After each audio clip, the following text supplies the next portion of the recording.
pada soal kali ini ditanyakan yaitu struktur inti sel dan penjelasannya. Nah, di sini perlu kita ketahui bahwa inti sel itu nama lainnya adalah nukleus.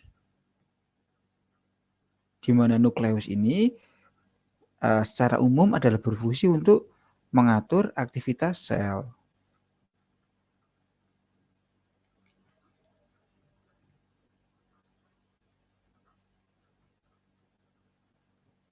Nah, kemudian setelah mengetahui fungsi secara umum dari nukleus, pada sel hewan dan sel tumbuhan itu mempunyai yaitu inti sel atau nukleus. Nah, bagaimana dengan bagian-bagian atau struktur dari inti sel?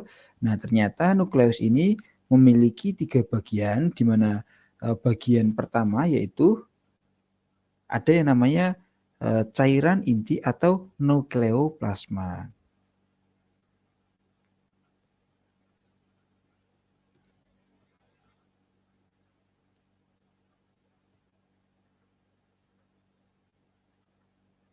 Nah, apakah fungsi dari cairan inti atau nukleoplasma ini? Nah, nukleoplasma ini merupakan suatu cairan padat yang berada di dalam nukleus yang di dalamnya terdapat serat kromatin dan fungsinya adalah berperan dalam membentuk kromosom dan gen yang berperan sebagai informasi secara turun-temurun. Jadi fungsinya adalah membentuk kromosom dan gen, di mana kromosom dan gen ini adalah pembawa informasi atau pembawa sifat turun-temurun. Nah, kemudian bagian yang kedua yaitu ada yang namanya anak inti, di mana anak inti ini nama ilmiahnya yaitu nukleolus, di mana untuk anak inti ini sendiri merupakan daerah yang terlihat gelap dan padat pada nukleus. Nah, nukleolus ini merupakan anak inti dari nukleus, memiliki tanggung jawab dalam membentuk protein dan menggunakan RNA. Nah, kemudian untuk nukleolus ini atau anak inti ini berfungsi dalam mentranskripsi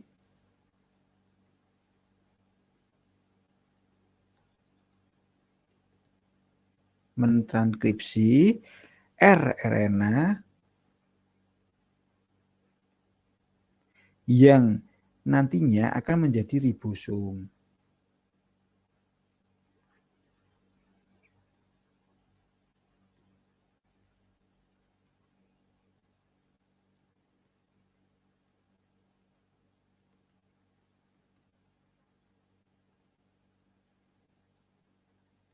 Kemudian yang ketiga atau yang terakhir, terdapat yang namanya selaput inti atau membran inti.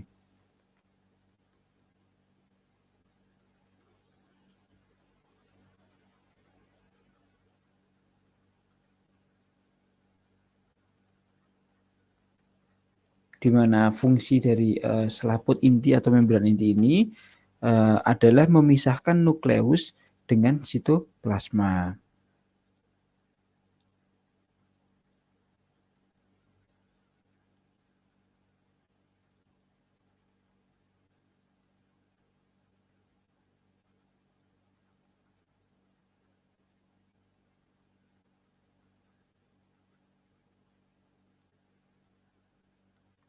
Kemudian nukleus ini dibatasi oleh sepasang membran yang memiliki selubung pada bagian luarnya yang tidak saling menyambung satu dengan yang lain, tetapi memiliki pori-pori. Nah, bagian ini mengontrol perpindahan molekul antara sitoplasma dengan nukleus dalam hal sel mengakses DNA pada saat RNA dan protein dibuat olehnya. Sehingga setiap molekul yang terlibat di dalam proses ini harus masuk dan keluar dari nukleus. Jadi selaput inti atau membran inti ini berfungsi untuk memisahkan nukleus dengan sitoplasma. Jadi itulah 3 bagian dari inti sel yaitu cairan inti, anak inti, dan selaput inti beserta dengan fungsinya masing-masing. Sekian penjelasan untuk soal kali ini.